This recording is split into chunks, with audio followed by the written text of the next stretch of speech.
or will we not? Because everything's a vote for him or a vote against him in this. So we're going to be taking a look real quick today at Matthew chapter 2. Before we read there, let me start out with something. I cannot accept a God who would take my child away from me.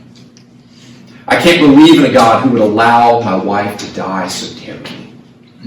I prayed. I asked God to help. I pleaded. Nothing.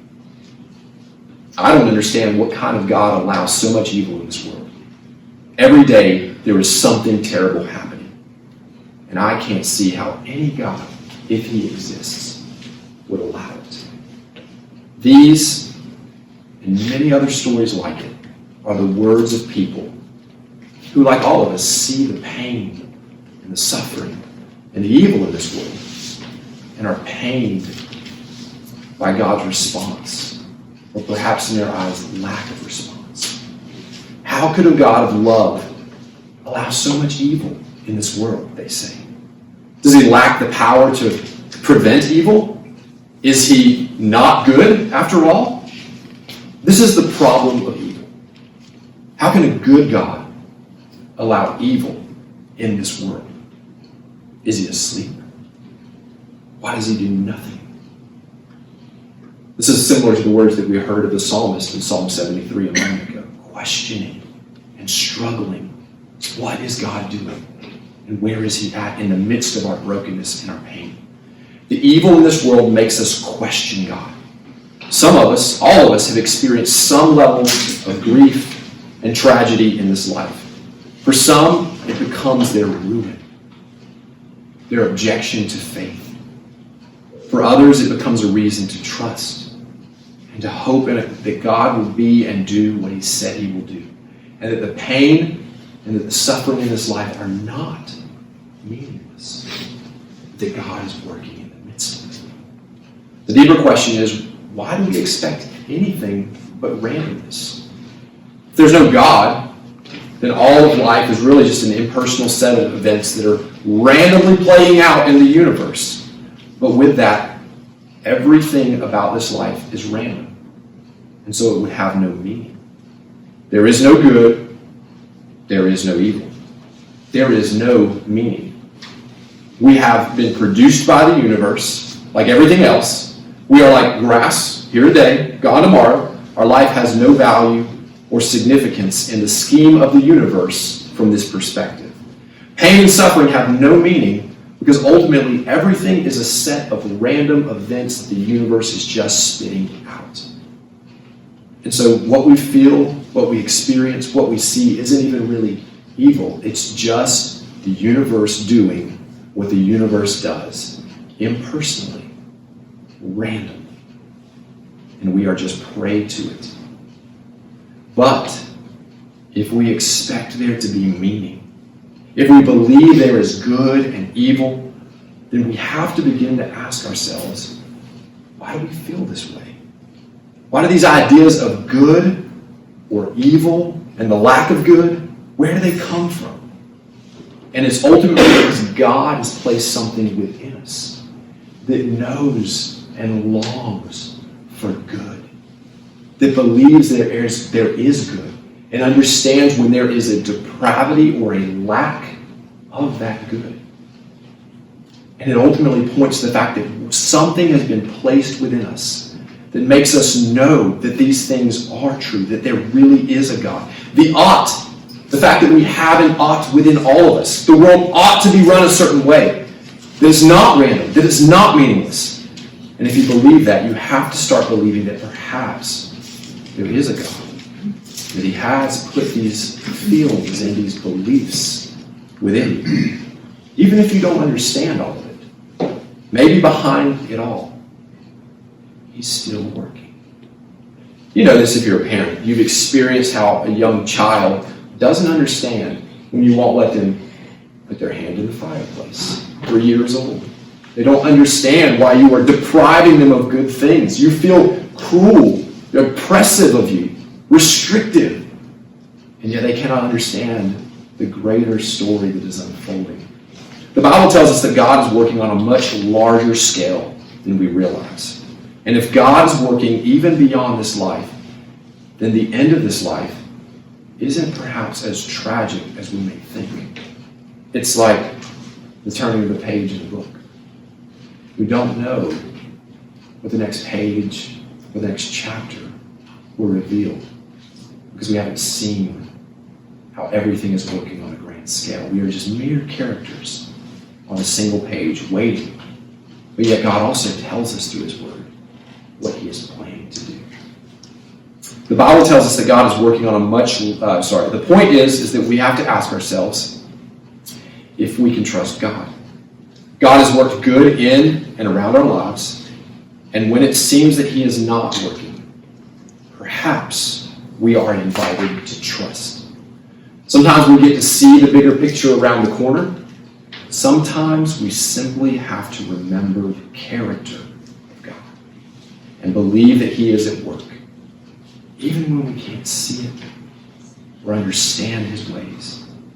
And so today we're going to look at, in some ways, a tragic story, and it is involving a story of evil that is taking place in this world.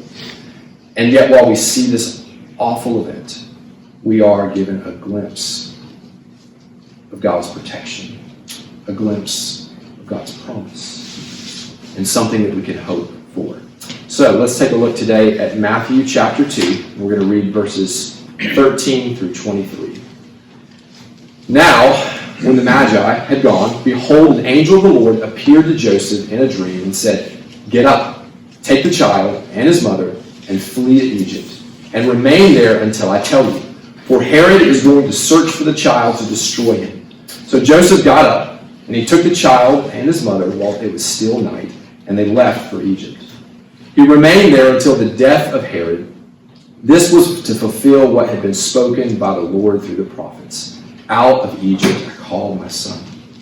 Then when Herod saw that he had been tricked by the Magi, he became very enraged. And he sent and slew all the male children who were in Bethlehem and its vicinity from 2 years old and under, according to the time which he had determined from the Magi. Then what had been spoken through Jeremiah the prophet was fulfilled. A voice was heard in Ramah, weeping and great mourning, Rachel weeping for her children, and she refused to be comforted, because they are no more. But when Herod died, behold, an angel of the Lord appeared in a dream to Joseph in Egypt and said, "Get up, take the child and his mother, and go into the land of Israel, for those who sought the child's life are dead." So Joseph got up, took the child and his mother, and came into the land of Israel. But when he heard that Archelaus was reigning over Judea in place of his father, he was afraid to go there. Then after being warned by God in a dream, he left the regions of Galilee, and came and lived in a city called Nazareth. This was to fulfill what was spoken through the prophets. He shall be called a Nazarene. As we take a look at this story, one of the things that we see, and the thing that really becomes the centerpiece of this story, I believe, is the one that we all are disturbed by, or should be disturbed by. And that's the fact that there seems to be, yes, God is saving and preserving this Christ child and working in all sorts of ways around that. But yet there's also at the same time the slaughter of these innocent small children. And we have to ask, why would God save here and not save there? What is God doing in the midst of this? And so we see right in this text, right from the beginning, there is a reality of suffering taking place. There's the tyrannical king who is known for killing, and he now has his eyes set on Jesus. And when he learns that somehow he's been tricked or duped in the midst of this, he's enraged and unleashes that rage, and then finds a way to then just slaughter all of the infants that are in that region and that area of the country without any sort of judgment, just take them all out. We also have the slaughter of these innocent children, but we also have a family quickly displaced, becoming refugees, living their life on the run. So we have so much of this suffering, and that's the reality of life, is there is just suffering that happens in life. Whether it's just being displaced like a refugee, or whether it's the needless death we feel like, or all sorts of other events that we might go through, where we see people that die. We see prayers that were unanswered. We see all sorts of tragic events that take place on a daily basis. We hear of shootings. We hear of all sorts of things even this week that have taken place, like New Orleans. And yet we're questioning, where is God? The same goes for here. Where is God in the midst of this text? And as we look at it today, I want us to look at actually three things. I want us to look at the good, the bad, and the hopeful. So let's take a look together. So the first thing we see in this text is we'll focus on the good. And it's important to remember that, because sometimes we can become so focused on only the bad things that are happening that we forget that God is actually moving.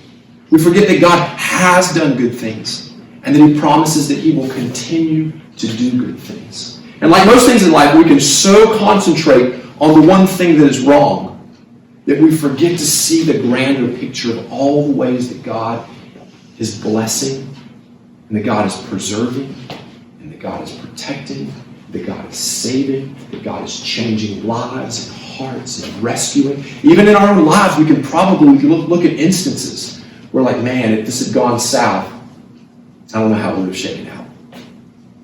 I don't know where I'd be today. And we forget sometimes. We forget that those things took place. And in this story here, we see, number one, the fact that Joseph is guided by an angel.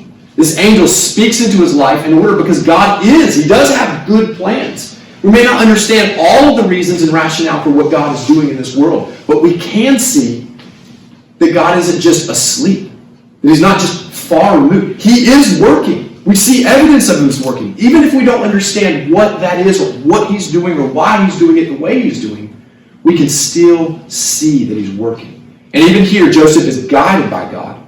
And maybe one of the things, too, that we may ask, or that I certainly looked at in this is this, maybe this is just sort of a Bible commentary kind of question, but is this a natural means that God is speaking, or is it supernatural? I mean, after all, it's just a dream. It's not like the heavens opened and God spoke from it. And maybe the point that I'd like to bring about for all of us is that God will speak sometimes supernaturally, but most oftentimes He will use just natural means. You know, it could have just been a dream. Maybe Joseph ate too many taquitos the night before and had some sort of random dream. Or maybe God was actually speaking through it. And we can see, obviously, from the instances here that God is. And so we, in the same way, should be aware of how God is moving around our lives, how God is speaking to us. The other day, I was debating on doing something, and I prayed about it and was trying to discern, and ultimately I decided not to do it, and I decided not to get up the next morning and do this and kind of some of the orders of things that I wanted to get done for the day, and participate in something in particular. And then I randomly got a text at 5:15 in the morning. I needed to be up by 5:30 if I was going to go make this thing, and yet I sort of thought, number one, I didn't silence my phone. Number two, what are the chances somebody's texting me at 5:15 in the morning? And that moment, I just sort of prayed, and I felt like the tug of the Lord, and I really did. Even after that played out, I was like, yeah, I really needed to be there. I needed to get up that morning. And it was just the prodding and the provoking of God. And that can be true for even our lives. And we can even see there, we neglect and forget, that's the operative power of God in our lives, guiding us, steering our lives. And I know sometimes we want to pray, should I marry that person? Should I take that job? Should I quit that job? Should I move to this city? Right? All of the different questions that come up in life. And yet, we should pray. We should do what the Proverbs say, and commit our way to the Lord. But you also have to trust and remember that even if you don't have the clouds part and the skies open and the voice of God reveal these things clearly to you, that you can rest in the sovereignty of God. You can rest in the fact that you can prayerfully take a step and know that even if it's the wrong step, that God is so good about directing and ordering our steps. And so even here we see the goodness of God guiding Joseph in the midst of this story, just as he will guide our steps, and we can trust and rest in that. We also see that Mary and the child are protected by the intervention of God. God often does protect the vulnerable and the lowly, and even Joseph finds a place in this, and all of a sudden we see the deeper reality of why Joseph needs to be here.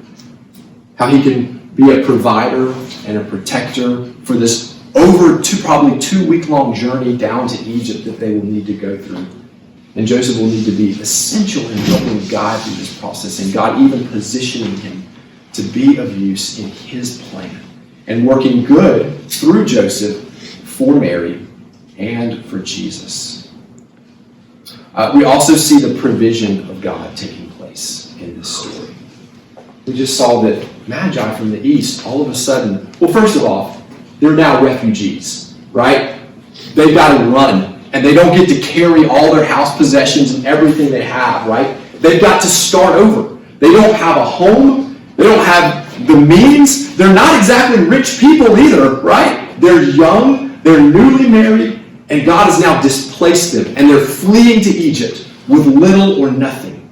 And yet, providentially, God had just so happened to give them gold, frankincense, and myrrh. Things that could be sold for great value to help fund their little refugee trip and their time. Because we don't know. Is Joseph going to get a job when he gets to Egypt? Are they going to find a place to live? How are they going to survive? How are they going to eat? Where are they going to live? How will these things be provided for? And yet we see God already going before them. And in the same way in our own lives, God goes before us. And we can look at the line of our lives and see moments of God's protection and God's provision at the right time. Not always the time that we like, but the time that we needed it. God was there. And we can trust that thing. Always memorize this verse, Romans 8:28. And we know that God works all things for the good of those who love God and are called according to his purpose. We can trust and hold on to the fact that God is working good. That he does provide. That he does protect it. Even if we can't understand everything, and everything isn't good. Nothing is perfect about this life. Jesus promised us there would be trials, there would be tribulations. We know that there's evil in this world. Even God pointed it out and said it is a part of this life.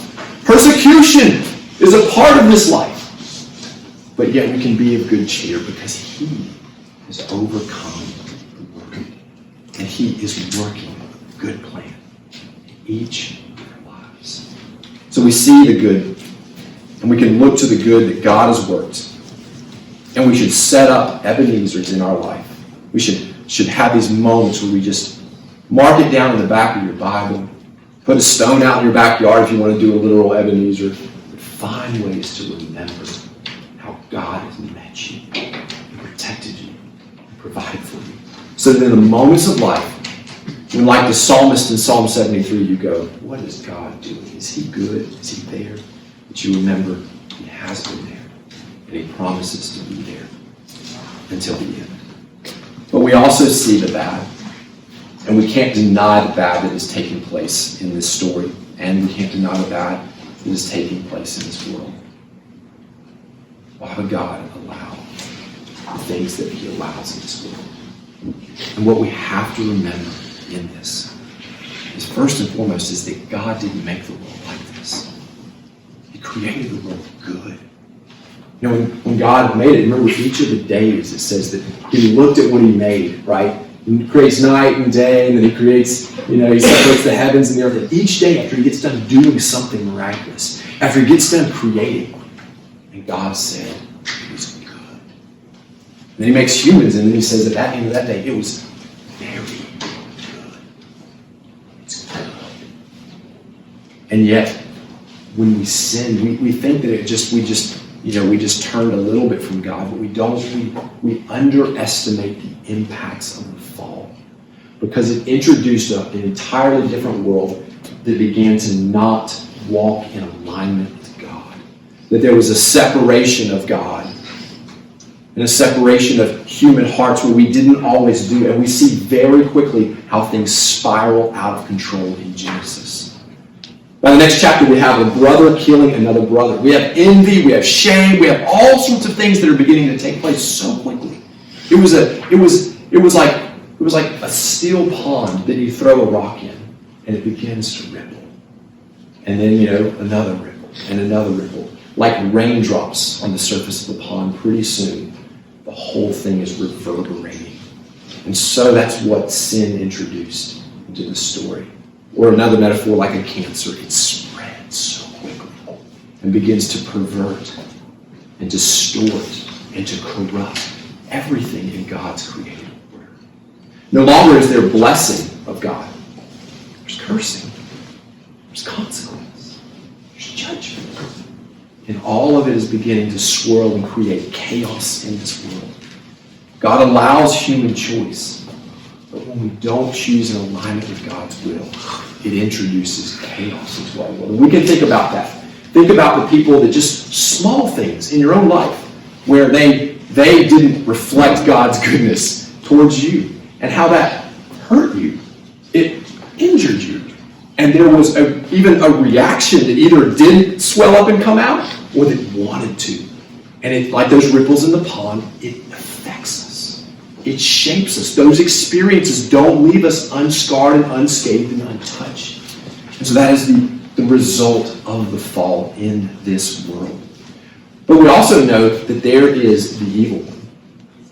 And he now has dominion in this world. He is the prince of the air.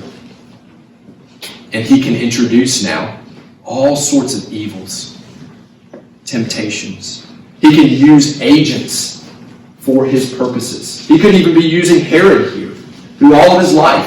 Herod has not submitted his knee to God. He does not serve God in his life. And he becomes an agent of the evil one. And God can use people's lives in that same way. Not just tempting us to sin, but also taking ownership, possessing people's lives in such a way to make them destructive agents who unleash evil in this world. And so it's due to our own sin, but it's also due to the work of the enemy who is ever working to destroy in this world. And the bad makes us long for something better. And the gospel tells us that it will be. Because as we saw earlier, if there's no God, because the Bible is the only thing that really explains and makes sense of the evil in this world. If there is no God, like I said, it's all random. The universe is just impersonally doing what it's doing. We're like rocks. The universe makes rocks. The universe makes trees, right? We're just another product of the universe. And all the things that are happening, it's like asteroids move and they crash into each other. People are dying. People are getting sick. Whatever. It's just a product of this impersonal, uncaring, harsh universe. It is what it is. There's no evil. There's no good. There's no meaning. There's no nothing. Other religions can't even explain what this really means. They can't. Buddhism, for example, is all about ridding the world of suffering from you so that you don't have to experience any suffering. But if you've ever studied Buddhism, it's all about detachment. You just detach yourself from everything in this world that could hurt you. Everything in this world, because it only is going to introduce disappointment and suffering into your life. And so the goal of Buddhism says we can find a way to rid you of this kind of suffering. And it's by detachment from everything. But ultimately, you really don't even become a person anymore. You're just constantly detaching yourself more and more from the reality of this world, from being present in this life.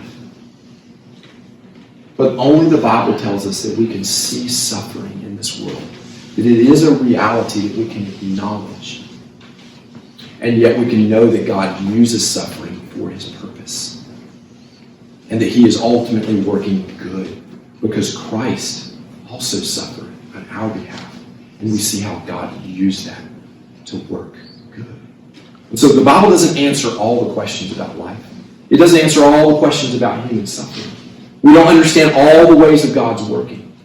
But it does begin to help us make sense more than anything else of why there is evil, why there is suffering in this world. What we can know in the midst of the bad is this. We can know that God, number one, is sovereign. Now, a lot of people, they say this, and I never really like this and I like to quibble about this. God is in control. But then that introduces the question, did God steer that person into that telephone post? Did he just take over the wheel? Did God, let that person, jump off that cliff or whatever it is? All these bad things that happen in the world. Did God push him? Is that what God did? Is he controlling everything? Or is God more like a king? He is sovereign. He is the king of the universe. He's not running around like a puppet trying to put band-aids and put out fires and getting, chasing after everything Satan's doing in this world, and everything we're doing in this world and trying to fix it. Or is God ultimately saying, I reign, and I do have a plan. And it's a big plan. And I'm not a puppet running around trying to fix the little problems. Because the solution to this is on a much grander scale than just putting out little fires. Everything needs to be healed. Everything needs to be changed. Everything. And so God is working on this macro level in this universe. But God can use the bad also to refine us. We see that, I'll turn there real quick in Romans 5. We see that Romans 5, 3-5 reminds us, and not only this, but we also exult in our tribulations, knowing that tribulation brings about perseverance. Perseverance, proven character. Proven character, hope. And hope does not disappoint because the love of God has been poured out into our hearts through the Holy Spirit who has been given to us. And so even here we can see that God can use it to refine and to shape us, to teach us to lean closely to Him. Sometimes even the evil in this world makes us wake up searching for answers and for meaning when we were not. And we realize our vulnerability in this life and in this world. And God works in all sorts of ways through these things. But we don't have to just be these military people who toughen up for the suffering, or who fail to acknowledge the suffering, or we live in denial of it. The Bible gives us a language to do this, to lament. Lament. To look at the evil in the world and not only acknowledge it, but to weep over it. To mourn it. To come to God with these things and say, where were you? Where are you? This is the language we find even in the Psalms. These questions and these heartaches and these wrestlings. Where is God? And is He good? And we see it time and time again, because if you will lament, if you will use that language, it gives you the capacity to be healed, to give you the capacity to worship. And that's what you find time and time again, is lament will move your heart to worship. Lament, acknowledging the tribulation, can move you to a place of hope as you search for answers in your lament, and you find that God is sovereign, that God is good, and that God is working. And we can also remember in the midst of this that God suffered bad through Christ. He suffered pain. He suffered sorrow. He was unjustly murdered. And yet God worked such good for it. And God is working in this world, even in our bad. Even in this story here, where it seems needless. We don't know the answers, but we can know. And we can see in the backdrop of even this tyrannical ruler and even this needless genocide that seems to happen here in Bethlehem, God's working. He's working a saving plan. So let's take a look at the hopeful. Because what we see here is a glimpse in this story of what God is doing. And what we see right here is Matthew begins to actually point us to something. He begins to hint at it because he wants to cue his readers who are so versed in the Old Testament to really look back and begin to see how ultimately the scriptures are being fulfilled today by Jesus. All of the scriptures do. There's this word in the Bible, and you've probably heard it because Paul draws it out, but it's called typology. You may not know what typology is, don't get lost in it, but we know that God, that Jesus ultimately is the fulfillment of the scriptures. Right? He is the Lamb of God. He's not that literal lamb. He is the ultimate and true lamb, the ultimate and true sacrifice, right? He is, as Paul points out, he is the second and better Adam, right? There are these parallels oftentimes. Jesus himself even said, the scriptures point to me. They ultimately point to me. And so Matthew is cueing us here to help us see that the scriptures here are pointing to Christ and that he is ultimately beginning to fulfill all of the prophecies. This is the hopeful thing. There's tragedy that's happened, but we can remember that God is at work even here in the midst of this passage, and we begin to see a glimpse of it. So let's take a look real quick right here where he says, verse 15, so Jesus has gone down in Egypt, and he says, he remained there until the death of Herod. This was to fulfill what had been spoken by the Lord through the prophet. Out of Egypt I called my son. So there's some parallels going here. Number one, who did God call out of Egypt? God called the children of Israel out of Egypt. That's even who Hosea is talking about here. But like all of the scriptures, Adam failed. The lambs that we sacrifice every year, ritualistically, again and again, they don't take away the sin of the world. They're always pointing to one is coming who will be the ultimate lamb that will take away the sin of the world. Adam failed, but there is a better Adam coming. Israel, who was supposed to be God's priestly people, that God's light would shine to the nations through Israel, and they failed time and time again. And we see the kings the same way. They're supposed to be these great leaders in Israel who ultimately represent God to the people. And yet time and time again, good king, bad king. And we see they fail. They fail to be that ultimate reality. Don't get lost on typology. Don't get lost in these parallels, because in our own lives we can relate. Have you ever had a parent that you felt failed you? Have you ever had leaders that you felt just didn't live up to some sort of standard and expectation that we believe should be there?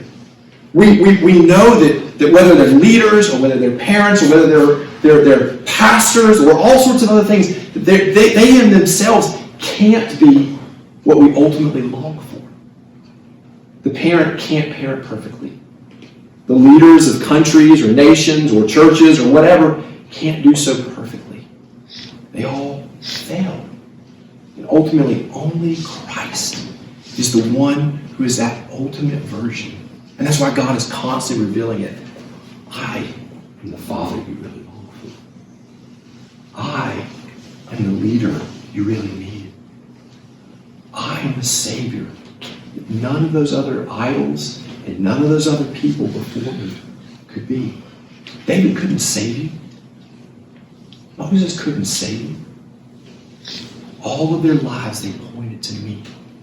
And so right here, as he quotes Hosea, that's what he's doing, is he's beginning to show us two things. One, Jesus is the better and the truer Moses. Just like Moses, he escapes a genocide of infants, and then at a certain time, it's now safe for him to return. But he's also not completely like Moses, because the parallels aren't perfect, because Jesus is the ultimate fulfillment of it.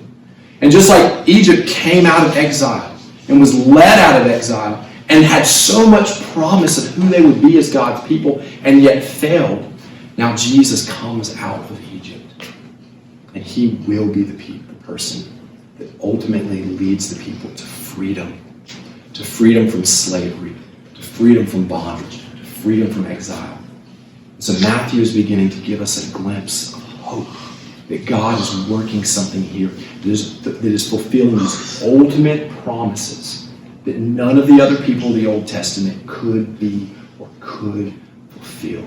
So that's how we relate to it, because we know that we long for those ultimate realities even in our own life. We see further here, though, that God is also giving us a glimpse of his salvation and of his promise.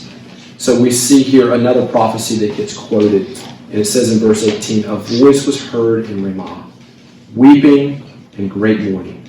Rachel weeping for her children, because she has refused to be comforted, because they are no more." And what we find in this passage, what happened here is this is when the children of Israel were exiled. The temple was burned. Everything's destroyed. Israel is no longer a country. It's the end. And Rachel, who was the mother of Judah, is personified in this passage of Jeremiah as weeping over all of her descendants who are now being hauled off to captivity, to death, to being no more. They are gone. we felt that finality or that seeming finality in our own lives.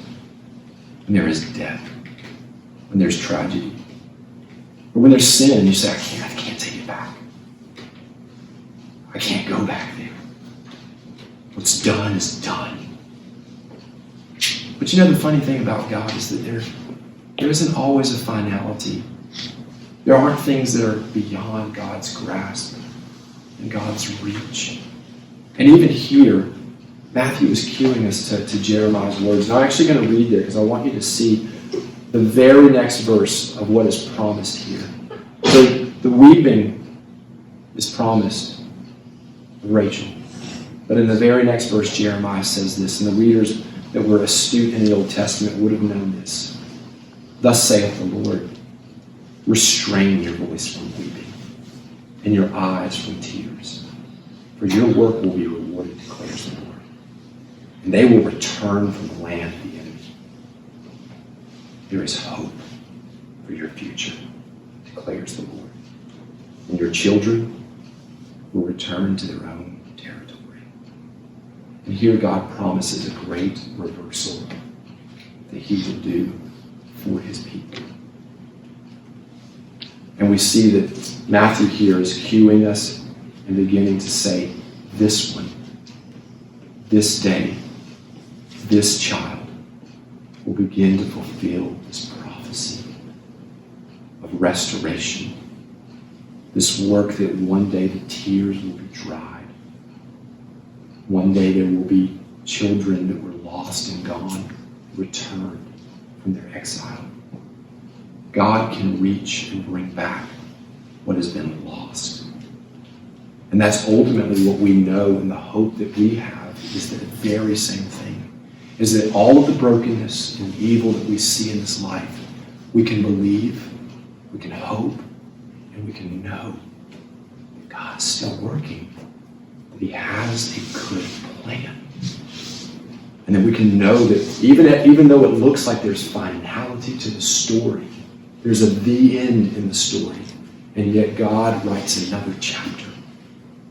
And that is exactly what God promises to do here for the children of Israel, and that is what he promises to do for his people time and time again. And Matthew wants to hint already. This, by the way, and I'll actually just remind you, this passage is one of great hope that he's pointing us to. Because we also see a glimpse of hope that as you continue to read the same chapter, Jeremiah 31, we find that new covenant in this chapter that God has promised to do. It's the one where he says, behold, the days are coming, declares the Lord, when I will make a new covenant with the house of Israel and with the house of Judah. Not like the covenant I made with their fathers when I took them by the hand to bring them out of Egypt. Because that covenant didn't work. It failed. But one has now come. I've called my true son, my true Israel, the true Israelite, the true Moses, the ultimate fulfillment of these things. I have called him out of Egypt. And I will now establish my promise. And that promise is that God would write his covenant on the hearts of the people. A new covenant with the house of Israel and with the house of Judah. My covenant which they broke, although I was a husband to them, declares the Lord. This is the covenant I will make with the house of Israel after those days. I will put my law within them. On their heart I will write it. And I will be their God, and they will be my people. And that's constantly what Jesus is bringing us to with the law, is he's always reminding us it's a matter of the heart. Jesus is bringing about a new covenant, this new age, this new glimpse of hope that comes with the dawning of this child that God is saving and preserving. There's still evil and there's still brokenness even in our day-to-day, but God has begun a work, and it's a work that we can hope on. And now we begin, even in this story, to see a glimpse of what God has done, that ultimately what God has promised, he is already beginning to unfold. And so we are invited to weep at times like Rachel. We are invited to lament the evil in this world. In fact, we should. We should lament the sin and the brokenness of this life. But we should not do it as those who have no hope. Blessed are those who mourn, for they shall be comforted. And we are invited to trust God, to trust his plan, to trust that his word is what it is, and that it's a promise that he will bring back, that he can restore things that are lost. And while we don't get all the answers, we can know God is still working. And where we don't understand, we are invited just to submit and trust. Friend, you can trust and plan in the process and the plans of God. We can grieve the pain of this world, but know that you don't have to grieve as those with no hope. God is working, even when we cannot see it. We can trust that if Christ came and suffered, then suffering isn't without meaning or purpose, but that God is working through the brokenness of this life to reveal his plan. It's a plan of redemption, a plan of restoration for all those who trust in Christ. He who has begun a good work in you will finish it. Let's pray.